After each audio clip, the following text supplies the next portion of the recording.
ఒకటొచ్చి ఈ గత 5 సంవత్సరాల్లో మన ప్రభుత్వం ఈ గ్రామానికి ఏం చేసింది అనేది మీకు ఒకసారి తెలియపరచాలి కాబట్టి అది చెప్పాలని.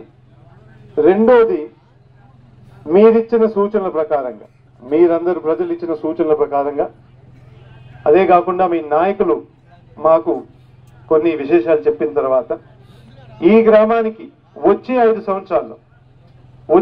సంవత్సరాల్లో ఏం చేయబోతున్నాం అనేది కూడా మీకు తెలియపరచాలని చెప్పి ఈరోజు రావడం జరిగింది. అదే కాకుండా ఈ రెండు విషయాలు మీ సచివాలయం దగ్గర 2 బోర్డులు పెట్టాం.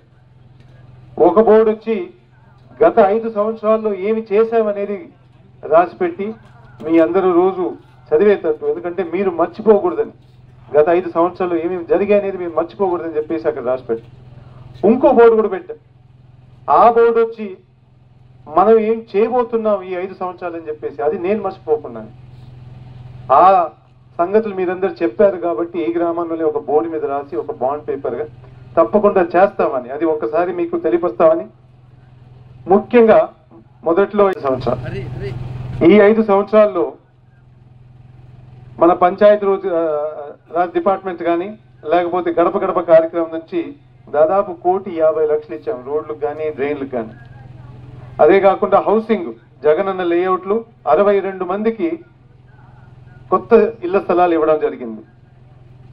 6 మందికి అయితే వాళ్ళ సొంత స్థలాల్లోనే ఇల్లు కట్టడానికి అవకాశం కలిగించింది మన ప్రభుత్వం. బోర్లు దాదాపు 21 బోర్లు వేసాం ఈ పంచాయతీలో. దాదాపు ఖర్చు 15 లక్షల ఆ బోర్లకి అయింది. అదే కాకుండా మన జగనన్న పంపించినాయి, జగనన్న ప్రతి ఇంటికి అమ్మ ఒడిని, లేకపోతే రైతు భరోసా, లేకపోతే అమ్మ ఒడి, చేయూత, ఆసరా, 0 వడ్డీ, ఈ విధంగా రకరకాలుగా ప్రతి ఒక్క ఇంటికి ఏదో ఒక సహాయం అందించారు. ఇవన్నీ లెక్క పెడితే మన గుడిపాడు పంచాయతీకి 20 కోట్లు పంపించారు. తర్వాత మిగతా అభివృద్ధి అంతా చూస్తే ఈ ఒక్క పంచాయతీకే 24 కోట్లు వచ్చింది. ఈ ఒక్క ప్రాంతానికి, ఈ ఒక్క పంచాయతీకే దాదాపు 24 కోట్లు వచ్చింది. మన టీడీపీ హయాంలో ఈ ప్రాంతానికి వచ్చింది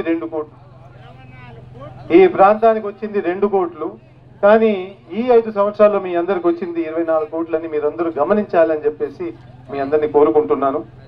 అదే కాకుండా మన గడప గడప కార్యక్రమం వచ్చినప్పుడు మీ నాయకులందరూ కొంచెం చెప్పడం జరిగిన విశేషాలు. ఈ గ్రామంలో రెవెన్యూ సమస్యలు ఎక్కువ ఉన్నాయి, రెవెన్యూ సమస్యలు ఎక్కువ ఉండి చాలా మంది రైతులు ఇబ్బందులు పడుతున్నారని చెప్పేసి చెప్పడం జరిగింది. అందుకు దానికి చర్యలు తీసుకొని ఈ ఒక్క సంవత్సరంలోనే చుక్కల భూమి దాదాపు 100 సంవత్సరాల నుంచి ఇబ్బంది పడే రైతులందరికీ మంచి వార్తిస్తూ దాదాపు 42 మందికి 210 ఎకరాలు మళ్ళీ వాళ్ళ చేతిలో పెట్టడం జరిగింది. 210 ఎకరాలు చేతిలో పెట్టడం జరిగింది. ఇంకా కొన్ని మిగిలిపోయి ఉన్నాయి, ఎకరాలు చేస్తాం. సర్వీస్ ఇనాంలో 12 మందికి 15 ఎకరాలు ఇవ్వడం జరిగింది. సాదా బైనాము దాదాపు 20 మంది కట్టి 42 ఎకరాలు మళ్ళీ వాళ్ళకి ఇవ్వడం జరిగింది. నోషనల్ ఖాతా ఎన్నో మందికి ఇబ్బందిగా ఉంటే, ముఖ్యంగా పట్టా ల్యాండ్కి అయితే ఫస్ట్ క్లియర్ చేసి దాదాపు 93 మందికి 93 ఎకరాలు ఇవ్వడం జరిగింది. ఇంకా అసైన్మెంట్ ల్యాండ్ అయితే కేసు బై కేసు చేసుకుంటూ పోతా ఉన్నాం. ఇది ఒక ఆస్తిగా తయారయ్యేటట్టు మన ప్రభుత్వం పరిస్థితి ఒక లా ఎనాక్ట్ చేసింది కాబట్టి దాదాపు 33 మందికి 68 ఎకరాలు, ఇవన్నీ లెక్క పెడితే 500 ఎకరాలు. 500 ఎకరాలు ఈ ఒక్క సంవత్సరంలోనే మన ఈ ఊర్లో రైతులందరికీ ఆ పొలాలు 500 ఎకరాల పొలాలు మళ్ళీ వాళ్ళ చేతిలో పెట్టి వాళ్ళకు ఒక హక్కుగా తయారు చేసి, ఒక ఆస్తిగా తయారు చేసి చేయబడడం జరిగింది. కానీ ఇంకా మిగిలిన్నాయి. ఇక్కడ సిజిఎఫ్ఎస్ ల్యాండ్ ఇంకా కొంచెం మిగిలింది. రైతులు కూడా కూర్చొని మాట్లాడి కోరిన తర్వాత ఈ గ్రామానికి ఇంకా వచ్చే 5 సంవత్సరాలు ఏమేమి మిగిలిపోయాయనే కూడా ఒకసారి చెప్పాలి. మీరు కోరినట్టు సిమెంట్ రోడ్లు మొత్తం పంచాయతీకి దాదాపు 10 కిలోమీటర్లు వేయాలని చెప్పి కోరడం జరిగింది. 10 కిలోమీటర్లు అంటే 3 కోట్ల రూపాయలు నిధులు అవసరం ఉంది. గ్రావెల్ రోడ్ అంటే మట్టి రోడ్డు దాదాపు 15 కిలోమీటర్లు అవసరం అని చెప్పడం జరిగింది. సైడ్ డ్రైన్లు కాలువలు 5 కిలోమీటర్లు. బీటీ రోడ్డు అంటే కొత్తపల్లి టు వింజమూరు, నాగిరెడ్డిపల్లి టు గుడిపాడు దాదాపు 12 కిలోమీటర్లు 4.5 కోట్లతో అవసరం అని చెప్పడం జరిగింది. అంగన్వాడీ బిల్డింగ్, ఒక కొత్త అంగన్వాడీ బిల్డింగ్ అవసరం అని 20 లక్షలకి. డ్రింకింగ్ వాటర్ ఆరో ప్లాంట్ ఒకటి 5 లక్షలకి, అది రంగనపాడులో. మళ్ళీ ఇంకో ఆరో ప్లాంట్ వచ్చి గుడిపాడు ఎస్టీ కాలనీలో కూడా అడగడం జరిగింది, అంటే 5 లక్షలకి. వాటర్ పైప్ లైన్ కూడా ఒక 2 కిలోమీటర్లకి 15 లక్షల ఖర్చులో అవసరం అని చెప్పడం జరిగింది. ఇదే కాకుండా ఒక కొత్త బ్రిడ్జ్, ఆ వాగు మీద ఒక కొత్త బ్రిడ్జ్ కూడా అవసరం అని చెప్పాం. ఈ అన్నిటికన్నా ముఖ్యం, వీటిలన్నిటికన్నా ముఖ్యం మన లిఫ్ట్ ఇరిగేషన్. ఒక లిఫ్ట్ ఇరిగేషన్ మన సోమశిల కెనాల్ నుంచి ఇక్కడికి తీసుకురావాలని చెప్పేసి ఒక లిఫ్ట్ ఇరిగేషన్ ప్రాజెక్టు మీరు కోరడం జరిగింది. గౌతమ హయాంలోనే అది మొదలు పెట్టారు. మీ అందరికీ మంచి శుభవార్త ఏంటంటే ఈ 6 నెలల్లో దాని మీద ఎక్కువగా చర్యలు తీసుకుని అయిన తర్వాత మన డ్యామ్ ఓళ్ళు, అంటే మన సోమశిల డ్యామ్ డిపార్ట్మెంట్ వచ్చి క్లియరెన్స్ ఇచ్చేసింది, అంటే హైడ్రాలజికల్ క్లియరెన్స్ ఇచ్చేసి ఇప్పుడు ఎస్టిమేట్లు తయారు చేసి తొందరలోనే టెండర్లు పెట్టబోతుందని చెప్తున్నాను. అంటే ఒక 2 సంవత్సరాల్లో సోమశిల నీళ్లు మన ఊరికి వస్తాయని చెప్పి మీ అందరికీ హామీ ఇస్తున్నా. సచివాలయం తయారు చేశారు, ప్రతి ఇంటికి ఒక వాలంటీర్ పెట్టారు, ఇంటింటికి వచ్చి సేవలు అందించేటట్టు. ₹1 లంచం లేకుండా దాదాపు 2,50,000 కోట్ల రూపాయలు ప్రజల చేతులు పెట్టడం జరిగింది. ఈరోజు మహిళలందరూ కొంచెం గౌరవంగా బతుకుతున్నారంటే, వాళ్ళ సొంత కాళ్ళ మీద నిలబడి వ్యాపారం చేసుకుంటున్నారంటే మన ముఖ్యమంత్రి గారు ఎంతో పెద్ద ఆలోచనతో ఇవన్నీ చేయడం జరిగింది. కానీ ఇవన్నీ కట్టిస్తూ ముఖ్యమైనది, ఎందుకంటే మా స్కూళ్ళన్నీ బాగు చేశారు, ఈ అన్ని డబ్బులు ఈసారి ఖర్చు పెట్టారు. కానీ ఈ టైంలో, ఈ హయాంలో మాత్రం ఎక్కువగా గ్రామంలో మిగిలిపోయిన అభివృద్ధి ఏం చేయాలని చెప్పేసి కనుక్కోమని, హామీలు ఇమ్మని చెప్పి కూడా కోరడం జరిగింది. స్కూల్ పంపించడం పిల్లల్ని, ఈ ప్రభుత్వ పాఠశాలలు అయితే ఒక బెంచ్ లేదు, క్లాస్ రూమ్ లేదు, ఒక టాయిలెట్ లేదు. పంపించాలంటే మన పేదవాళ్ళు అయితే చాలా ఇబ్బంది పడిపోయారు. అట్లాంటి పరిస్థితుల్లో మన ముఖ్యమంత్రి గారు 5 సంవత్సరాలు 20,000 కోట్లు ఖర్చు పెట్టి మన ప్రభుత్వ పాఠశాలలన్నీ బాగు చేశారు. మీరందరూ చూసుంటారు మీ స్కూళ్ళల్లో టాయిలెట్లు కానీ, క్లాస్ రూములు కానీ, బెంచ్లు కానీ, దాని తర్వాత ఒక టీవీ కానీ, ఈ వ్యవస్థ తీసుకొచ్చేసి మన పిల్లలకి ఇంగ్లీష్ కూడా నేర్పించే వ్యవస్థ తీసుకొచ్చారు. ఇంగ్లీషు తెలుగు 2 బుక్కుల్లో పెట్టేసి మన పిల్లలు మన దేశమే కాదు మొత్తం ప్రపంచంలో కూడా ఎవరితో అయినా పోటీ పడేటట్టు వ్యవస్థ తీసుకొచ్చారు. అదే కాకుండా పేదవాళ్ళకి అమ్మ ఒడిని ఇచ్చారు. ఈ విధంగా పథకాలు తీసుకొచ్చేసి అందరూ చదువుకోవాలని, రాబోయే రోజుల్లో వీళ్ళందరూ చదువుకుంటే వాళ్లే మనకు ఆస్తి అవుతారని చెప్పేసి గొప్పగా నమ్ముతూ ఇంత పెద్ద ఇన్వెస్ట్మెంట్ చేస్తూ దాదాపు 1,00,00,000 కోట్ల రూపాయలు మన పిల్లల మీద పెట్టుబడి పెట్టారు మన ముఖ్యమంత్రి గారు. వైద్యంలో చూసుకోండి, ఒక 5,000 రూపాయలు ఛార్జ్ చేసేవాడు. అట్లాంటిది మన ముఖ్యమంత్రి గారు ప్రతి గ్రామంలో ఒక విలేజ్ హాస్పిటల్ అని పెట్టారు. అదే కాకుండా ఒక ఫ్యామిలీ డాక్టర్ అని తీసుకొచ్చారు. ఆ ఫ్యామిలీ డాక్టర్ తర్వాత ప్రతి ఇంటికి 2 పంపించి ప్రతి ఒక్కరికి 5 నుంచి 7 టెస్టులు చేశారు.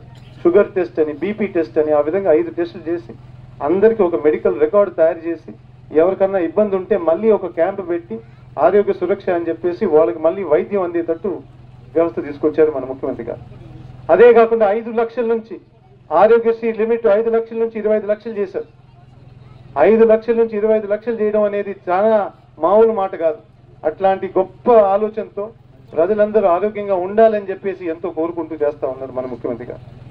పరిపాలనలో చూడండి, పరిపాలనలో అయితే ఇంకా మన చంద్రబాబు గారి హయాంలో ఒక పెన్షన్ తీసుకోవాలన్నా కానీ ఒక జన్మభూమి కమిటీ అని తయారు చేసి పెట్టారు.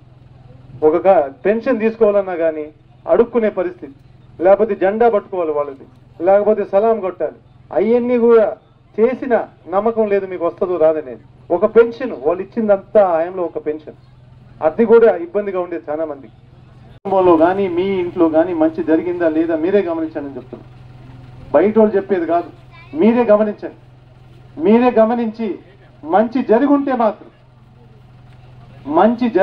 మాత్రం మీరు మాత్రం ఆయనకి సైనికులుగా తయారై ఆయన కోరినట్టు 175 స్థానాలకి 175 స్థానాలు మనకు కానుక అయ్యాలని చెప్పి మీ అందరినీ కోరుకుంటున్నాం. నాయకుడు చెప్పింది ఒక్కటి కూడా అమలు చేయకుండా ఉన్నారు. ఎవరి కోసం ఓటైపోతున్నారు? లేకపోతే మన స్కూల్లో బడులన్నీ బాగు చేసి ఒక హాస్పిటల్ పెట్టిన ఆయన కోసం ఓటేస్తారా? లేకపోతే మీ అందరినీ ప్రైవేట్ హాస్పిటల్కి ప్రైవేట్ స్కూల్ పంపించే కోసం ఓటేస్తారు? అందుకు మీ ఓటు చాలా ముఖ్యం. మీరందరూ ఈ యుద్ధానికి సిద్ధం అవ్వాలి. మీరందరూ వేసే ఓటు మాత్రం ఒక పెద్ద తీర్పిపోతుంది. మన రాష్ట్రమే కాదు మొత్తం దేశం ఎదురు చూస్తూ ఉంది ఏ విధంగా జరుగుతుంది ఆంధ్రప్రదేశ్ ఎలక్షన్ అని చెప్పి. అందుకు మీ అందరినీ కోరేది ఏంటంటే ఈ ఎలక్షన్లో మాత్రం మీ సొంత కుటుంబంలో ఏం జరిగిందో గమనించి తప్పకుండా మళ్ళీ ఎవరి చేతిలో మీ భవిష్యత్తు బాగుంటుందో గమనించి నేనైతే మన ముఖ్యమంత్రి అని చెప్పి నేను భావిస్తున్నాను. ఆయన కోరుకున్నట్టు తప్పకుండా నేను ఒక మాట ఇచ్చాను. ఆయన మన ఆత్మకూరు గెలిచే సీట్లో టాప్ 10లో ఉంటుందని చెప్పేసి నేను పోలేదని చెప్పేసి మళ్ళీ ఢిల్లీ పోయినాడు. 3 రోజులు అడుక్కున్నాడు. ఆయనేమో అప్పుడు తెలుగుదేశం పుట్టినప్పుడు తెలుగు గౌరవం అని చెప్పేసి ఆ పార్టీ పెట్టినారు. అట్లాంటి పార్టీని తీసుకుపోయి ఢిల్లీలో 3 రోజులు అడుక్కున్నారు. అది కూడా పెట్టింది పొత్తు అమావాస్య రోజు. ఆయనకి అదేం పుట్టిందో కానీ అమావాస్య రోజు పెట్టాడు. నిన్న ఫస్ట్ మీటింగ్ పెట్టగానే మైక్ కూడా ఫెయిల్ అయిపోయింది. ఇంకేం చేస్తాడో చూసుకోండి. అట్లాంటి మనిషి ఒక్క పొత్తు మర్చిపోయినాడు. అసలైన పొత్తు మర్చిపోయాడు. అసలు ప్రజలతో పొత్తు పెట్టుకోవడం మర్చిపోయాడు. ఆ పొత్తు మన జగనన్న పెట్టుకున్నాం. అందుకే అంత ధైర్యంగా ఈరోజు చెప్తా ఉన్నారు. నాకు మీరందరూ అవసరం లేదు. నాకుండే నా పొత్తు అంతా మా ప్రజలు చాలు, మా ప్రజల బలం మాకు చాలని చెప్పేసి ఒక్కడు అన్ని మందితో పోట్లాడుతున్నారంటే ఈరోజు ఆయన నిజంగా నాకు ఫస్ట్ టైం చూడడం. ఇంత గొప్ప నాయకుడు నేను ఎప్పుడు చూడలేదు. నేను కూడా సిద్ధం సభ పోయాను. నేను కూడా చూశాను అక్కడ. ఆ రోజు ఆ 15 లక్షల మంది ఏ విధంగా వచ్చారో ఆ విధంగా ఆ ఒక్క నాయకుడి కోసం ఎంత తాపడి పట్టారో నేను చూశాను. అందుకు నేను చెప్తున్నాను, ఒక సభ నడవాలంటే ఆ విధంగా నడవాలని చెప్పేసి. మళ్ళీ జగనన్న సీఎం చేయడానికి సిద్ధంగా ఉన్నారా? అయితే ఒక్కసారి నాతో పాటు జై జవాన్. నమస్కారం.